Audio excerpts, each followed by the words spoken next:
Janganlah kamu menjadi orang yang berlisan syukur, tetapi hatimu berpaling dari hak yang datang kepadamu. Memang demikianlah kebanyakan orang. Lelah itu selama kamu berkemauan untuk menuju dan berjalan kepadanya. Orang yang beriman selalu menyembunyikan apa yang ada padanya. Jika lisannya terlanjur mengucapkan sesuatu, maka ia segera memperbaiki ungkapan yang diucapkan itu. Berusahalah menutupi apa yang telah lahir dan mohon kemaafan. Jika dunia dan akhirat datang melayanmu dengan tanpa susah payah, ketuklah pintu Tuhanmu dan menetaplah di dalamnya. Bila kamu telah menetap di dalamnya, akan jelaslah bagimu seperti buah pikiran. Terkadang kamu meminta pertolongan kepadanya dengan menentangnya. Perbaikilah hatimu, karena jika hati telah baik, segala tingkah lakumu akan menjadi baik. Kefakiran adalah tidak punya sesuatu yang dibutuhkan, dan jika tidak membutuhkan sesuatu, maka dinamakan kaya. Jadilah akhiratmu sebagai modalmu, dan jadikan duniamu sebagai keuntunganmu. Gunakanlah seluruh waktumu untuk menghasilkan akhiratmu. Lalu apabila dari waktumu itu ada sedikit yang masih tersisa, maka gunakanlah untuk berusaha dalam urusan duniamu dan mencari penghidupanmu.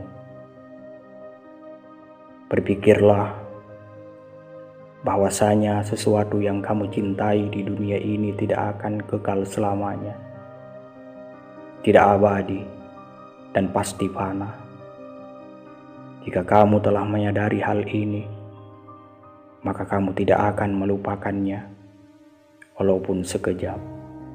Wahai anak, janganlah kamu menuntut sesuatu kepada seseorang. Dan jika kamu mampu untuk memberi dan tidak mengambil, maka lakukanlah. Kamu melayani dan kamu tidak minta dilayani oleh orang lain, maka lakukanlah.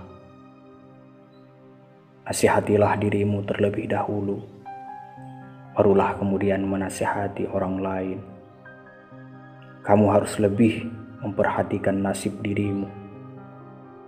Janganlah kamu menoleh pada orang lain, sedangkan dalam dirimu masih ada sesuatu yang harus diperbaiki.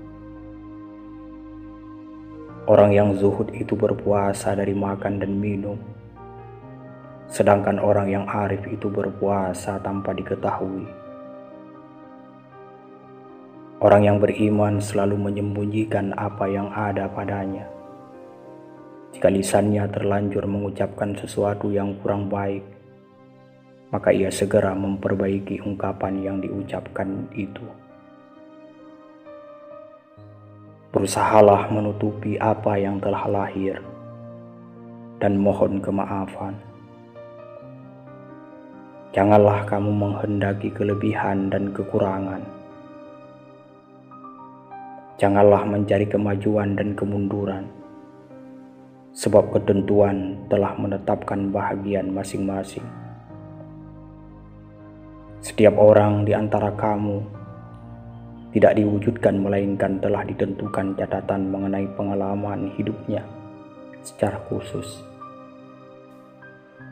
Sesungguhnya bencana terhadapmu bukan untuk menghancurkanmu, melainkan sesungguhnya akan mengujimu, mengesahkan kesempurnaan imanmu, dan menguatkan dasar kepercayaanmu, dan memberikan kabar baik ke dalam batinmu. Orang itu dikatakan dekat dengan Allah selama dia meluangkan waktunya untuk berzikir setiap hari.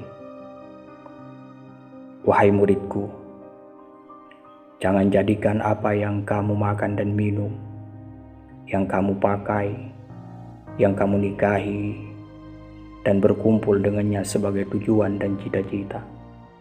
semuanya adalah dorongan hasrat dan hawa nafsu. Bersopanlah yang baik terhadapnya dan terhadap makhluknya. Sedikitlah berbicara yang tidak berguna bagimu. Orang-orang yang meninggalkan amal dalam keadaan berilmu, ilmu itu akan melupakanmu dan berkahnya hilang dari hatimu. Wahai orang-orang yang bodoh, seandainya kamu mengetahuinya, niscaya kamu mengetahui siksaan-siksaannya. Dunia boleh saja di tanganmu atau berada di sakumu untuk engkau simpan dan pergunakan dengan niat yang baik. Tetapi jangan meletakkannya di dalam hati. Engkau boleh menyimpannya di luar hati, tetapi jangan memasukkannya ke dalam hati, karena hal itu tidak akan melahirkan kemuliaan bagimu. Wahai hamba Allah, yang disebut kerja keras itu bukan terletak pada kekesatan pakaianmu dan makananmu. Kerja keras adalah terletak pada sikap zuhud hatimu. Sabar adalah suatu ketentuan, daya positif yang mendorong jiwa untuk menunaikan kewajiban. Selain itu, sabar adalah suatu kekuatan. Janganlah kamu takut kepada makhluk, dan janganlah kamu berharap kepada mereka, karena hal itu menunjukkan betapa lemahnya imanmu. Hendaklah engkau istiqamah dalam cita-citamu, sehingga engkau memperolehi ketinggian, karena Allah akan memberimu sesuatu yang layak dengan cita-citamu, dengan kebenaran dan keikhlasanmu. Bersungguh-sungguhlah engkau, songsong dan kejarlah, karena sesuatu itu tidak akan datang kepadamu begitu saja, tanpa berusaha memperolehinya. Sedangkan engkau mempunyai kewajiban untuk melakukan amal kebaikan, sebagaimana engkau diwajibkan untuk mencari rizki.